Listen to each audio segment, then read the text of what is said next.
శివపార్వతి గారు ఏం చెప్తున్నారు? ఒక అంశము, ఒకటి మేము రాష్ట్రం కోసం త్యాగం చేస్తామని ఒక అంశం, రెండవ ఏమిటి అని అంటే జగన్మోహన్ రెడ్డిని గద్దె దించాలని రెండో అంశం, మూడో అంశం మా పవన్ కళ్యాణ్ కూడా ముఖ్యమంత్రి కావాలి అనే, పవన్ కళ్యాణ్ కూడా ముఖ్యమంత్రి కావాలి అనేటువంటి ఆలోచన ఉంది. మాకు కూడా అలాంటి కోరికలు ఉంటాయి. ఖచ్చితంగా నారా లోకేష్ ఏ విధంగా అయితే వాళ్ళ నాన్న ముఖ్యమంత్రి కావాలనుకుంటాడో మా పవన్ కళ్యాణ్ కూడా ముఖ్యమంత్రి కావాలని కోరుకుంటారండి.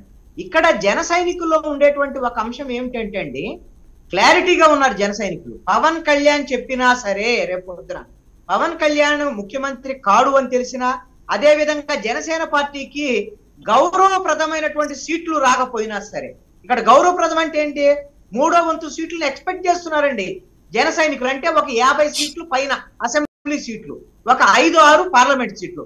ఈ సీట్లు తగ్గినా లేదు పవన్ కళ్యాణ్ ముఖ్యమంత్రి కాడు అనుకున్నా జరిగేటువంటి పరిణామం ఏమిటి అని అంటే, పొత్తులో ఉన్నటువంటి జనసేన పార్టీ అభ్యర్థులకు మాత్రం జనసేన వాళ్ళు ఓట్లేస్తారు. పొత్తులో ఉండేటువంటి తెలుగుదేశం కానీ బీజేపీకి మేము ఓట్లు వెయ్యము అనేటువంటి ఒక వ్యతిరేకత వచ్చేటువంటి దాని మీద ఓటు ట్రాన్స్ఫర్ అయ్యేదానికి అవకాశం లేదు అనేటువంటిది నా యొక్క అభిప్రాయం. అంటే పొత్తు ఉన్నా సరే ఉపయోగం లేనటువంటి పరిస్థితి ఉండబోతుందని. రెండవ అంశం ఏంటంటే, అసలు మొత్తం 2 పార్టీల్లో కదండి తెలుగుదేశం వాళ్ళు ఏం కోరుకుంటున్నారు, చంద్రబాబు నాయుడు మాత్రమే జనసేన ఉంటే మనకి రేపొద్దున అధికారంలోకి రాగలమని అనుకుంటున్నాడు.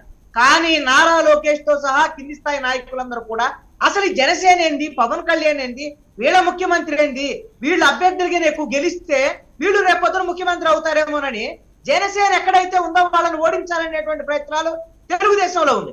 అదే విధంగా జనసేనకు సంబంధించినటువంటి వాళ్ళలో తెలుగుదేశానికి తక్కువ సీట్లు వస్తే మనం చెప్పినట్టు ఉంటారనేటువంటి దాని మీద జనసేనలో ఉంది. ఈ విధమైనటువంటి కడుపులో కత్తులు పెట్టుకొని కౌగిలించుకునేటువంటి పొత్తులు అనేటువంటిది ఇప్పుడు తెలుగుదేశం జనసేన మధ్య ఉంది. బీజేపీతో పొత్తు విషయం తర్వాత ఈ మొత్తం ఓటు ట్రాన్స్ఫర్ అవడానికి అవకాశం చాలా తక్కువ ఉంది అనేటువంటిది నా యొక్క అభిప్రాయం. ఓకే విజయ్, చాలా కీలకమైన అంశాలు కృష్ణాంజనేయులు గారు ప్రస్తావించారు. ఓట్ ట్రాన్స్ఫర్ అనేది అంత ఈజీ కాదు, మీరు అనుకున్నంత నల్లేడు మీద నడకలా ఉండదు అని. ఓకే, కృష్ణాంజనేయులు గారు ఆయన అనాలిసిస్ ఆయన చెప్పడం జరిగింది. ఇప్పుడు ఎవరు ముఖ్యమంత్రి అవుతారా లేకపోతే ఇంకొక ముఖ్యమంత్రి అవుతారా పవన్ కళ్యాణ్ గారు అనేది పక్కన పెడితే, ఈరోజు ఇందాక శివపార్వతి గారు చెప్పినట్టుగా మేము ఫస్ట్ ఆఫ్ ఆల్ మేము ఫైట్ చేస్తుంది రాష్ట్రం కోసం, రాష్ట్ర భవిష్యత్తు కోసం. ఎందుకంటే జగన్మోహన్ రెడ్డి గద్దె దించాలి, ఇది మా ఎజెండా. రెండోది, ఇప్పుడు జన సైనికులు ఓన్లీ జనసేనకే ఓట్లు వేస్తారు, బీజేపీ టీడీపీకి ఓట్లు వేయరు అంటే అది ప్రజలు నిర్ణయిస్తారు. మనం ఎవరని చెప్పడం అండి, ప్రజలు నిర్ణయించుకుంటారు. ప్రజల ఆలోచన అనేది మీరు మేము చెప్పింది ఏం కాదు. ఇప్పుడు ఉన్నటువంటి పరిస్థితుల్లో ప్రజలు చాలా తెలివిగా ఉన్నారు. రాష్ట్ర భవిష్యత్తు కోసం ఈ రోజు రేపు ఒక మంచి నాయకుడు కావాలన్నటువంటి ఆలోచనతో ఈ రోజు రాష్ట్ర ప్రజలందరూ కూడా వెయిట్ చేస్తా ఉన్నారు. కాబట్టి ఖచ్చితంగా ఈ రోజు తీసుకున్నటువంటి నిర్ణయాలు ఏదైతే ఉన్నాయో, బీజేపీ కావచ్చు, జనసేన కావచ్చు, టీడీపీ కావచ్చు, రేపు వాళ్ళు కలిసి వెళ్ళే పరిస్థితి అనేది ఖచ్చితంగా ఉంటుంది. అందులో నో డౌట్ ఎట్ ఆల్. అందులో ఎవరు ముఖ్యమంత్రి కావాలనేది అధినాయకులు మాట్లాడుకొని చర్చించుకున్నటువంటి పరిస్థితి. ఎందుకంటే ఇక్కడ ఒకటే జనసేన తెలుగుదేశం. మా నాయకుడు మొన్న మరి ఇక్కడ మాడుగుల్లో రాకాదెల్రా ప్రోగ్రామ్ అయ్యేటప్పుడు కూడా ఆయన ఒకటే చెప్పారు, తెలుగుదేశం పార్టీ జనసేన రాష్ట్ర భవిష్యత్తు కోసమే తప్ప నేను అది ఆ ప్రసంగాలన్నీ కూడా మేము ఉన్నాం. నా స్ట్రైట్ పాయింట్ ఏంటంటే, ఇప్పుడు హనుమంత్ రెడ్డి గారు చాలా కష్టపడి ఎక్కడెక్కడో తీసుకొచ్చారు, డంపుని తీసుకొచ్చారు. అందులో ఒక వీడియో ఒకటి వినిపించారు. అసలు సర్పంచే కాని వ్యక్తిని పంచాయతీరాజ్ శాఖ మంత్రిని చేశారు అని చెప్పి డైరెక్ట్గా లోకేష్ గారిని హిట్ చేయడు. రేపు ఈ వీడియోలన్నీ కూడా వైరల్ అవుతాయి కదా, ఆ రోజు నువ్వు తిట్టి ఏ రకంగా నువ్వు వెళ్తున్నావని జనాలు ఇవన్నీ విని వదిలేశారు.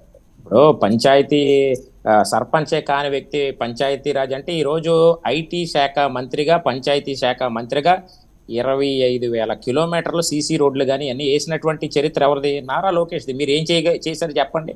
మీరు ఏం చేసినటువంటి చరిత్ర మీకు ఏమనుందా? దోచుకోవడం, దాచుకోవడం, తినడం తప్ప ఇంకొకటి ఏం లేదు. మీకున్నటువంటి చరిత్ర మీకుంది. ఈ రోజు లోకేష్ అనే అర్హత గాని ఇది గాని హనుమంత్ రెడ్డికి లేదు. ఎందుకంటే ఆయన పోని దోచేసుకున్నాడు.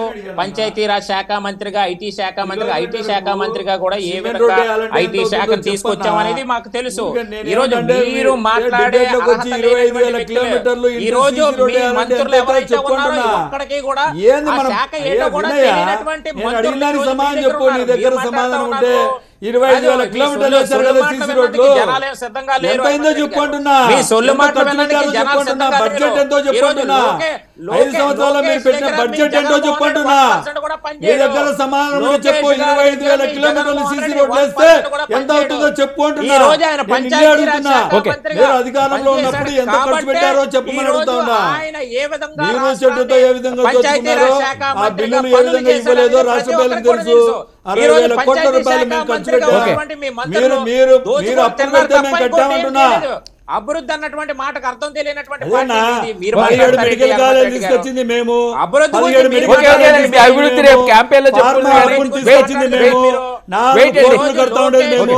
10 షిప్పింగ్ ఆర్డర్లు కడతా ఉండేది మేము. మీరు నేను అడుగుతా ఉన్నా,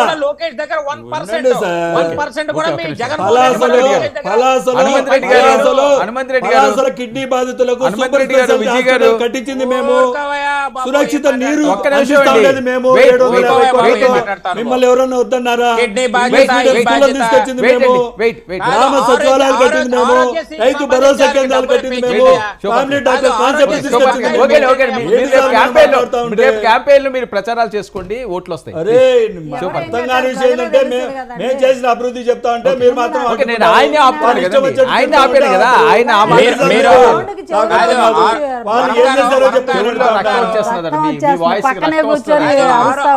ఆరోగ్యశ్రీకి సంబంధించినటువంటి బకాయిలు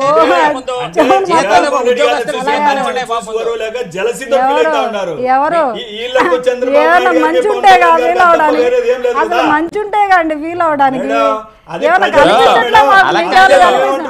ప్రజలకు కనిపిస్తే ఓకే వెళ్ళండి. ముఖ్యమంత్రి అభ్యర్థి జగన్మోహన్ రెడ్డి మీరు ఇక్కడ కూర్చొని ప్రగల్భాలు పలకడమే. 2024 వరకు మంచి జరిగితే ఓటేమని అడుగుతున్నాం.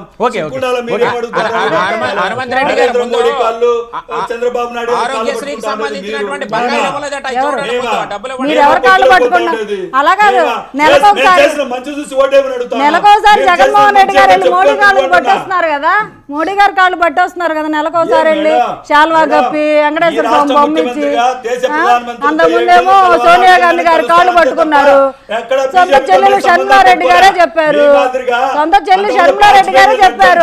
వాళ్ళ ఆయన రాయబారం అక్కడ సోనియా గాంధీ మీద మేము అసలు వ్యతిరేకంగా యుద్ధం చేసాం, ఆమె మీద పోరాటం చేసాం అని చెప్పి భార్యని రాయబారాన్ని పంపించి కాళ్ళు పట్టించాను.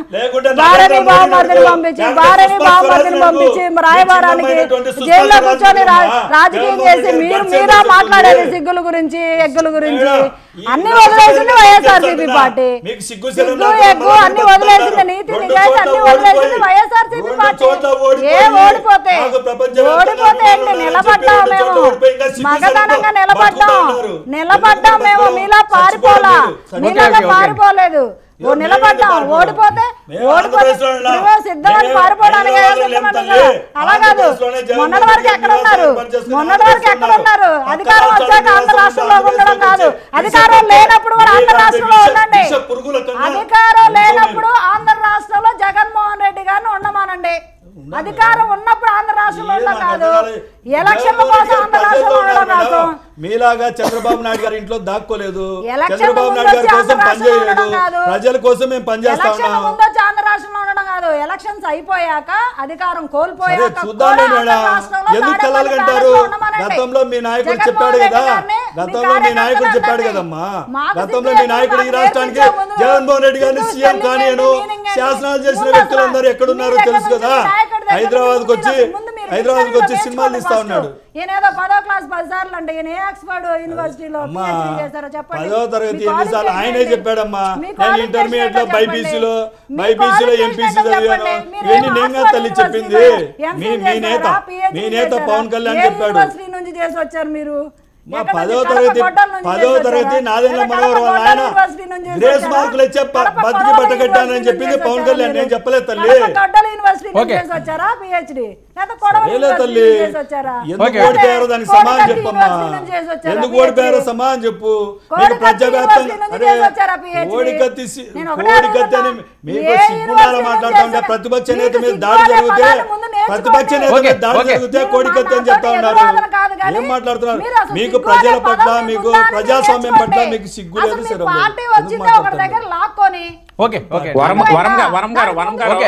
నేర్చుకోండి, వరం గారు ఇప్పుడు ఆయన ప్రజలు హనుమంత్ రెడ్డి గారు ఒక మాట చూస్తా మాట్లాడుతూ ఉంటారు. ఉన్నారు. ఒక్క నిమిషం అండి, హనుమంత్ రెడ్డి గారు. ఎలక్షన్ల ముందు ఏం మాట్లాడారు, ఇప్పుడే హనుమంత్ రెడ్డి గారు మాట్లాడుతున్నారు. హనుమంత్ రెడ్డి గారు ఒక్క నిమిషం ఏం మాట్లాడాలి సార్? శివపార్తి గారు ఒక్క నిమిషం అండి. శివపార్తి గారు ప్రజలే చూస్తున్నారు మీ కదా. ఇద్దరు స్టూడియోలో కూర్చుంటే ప్రజలే ఎవరో చూస్తున్నారు. మాట్లాడరు. ఇప్పుడు వెయిట్ ఆయన వెయిట్ వెయిట్ విశ్లేషణ కూడా చెప్తున్నారు. ఇప్పుడు హనుమంత్ రెడ్డి గారు వరం గారు ఇప్పుడు హనుమంత్ రెడ్డి గారు ఒక మాట మాట్లాడారు. ప్రతిపక్ష నాయకుడు మీరు అందుకే కదా ఓటేయారు. ఆ రోజు చంద్రబాబు నాయుడు గారికి ఉండే ఆయన ఏదో చెప్తున్నారు. ప్రభుత్వ వ్యతిరేకతని చీల్చాలని ఆ రోజు ప్రయత్నం చేశారు, ఈ రోజు కలుపుతున్నారు. తప్పేం లేదు కదా.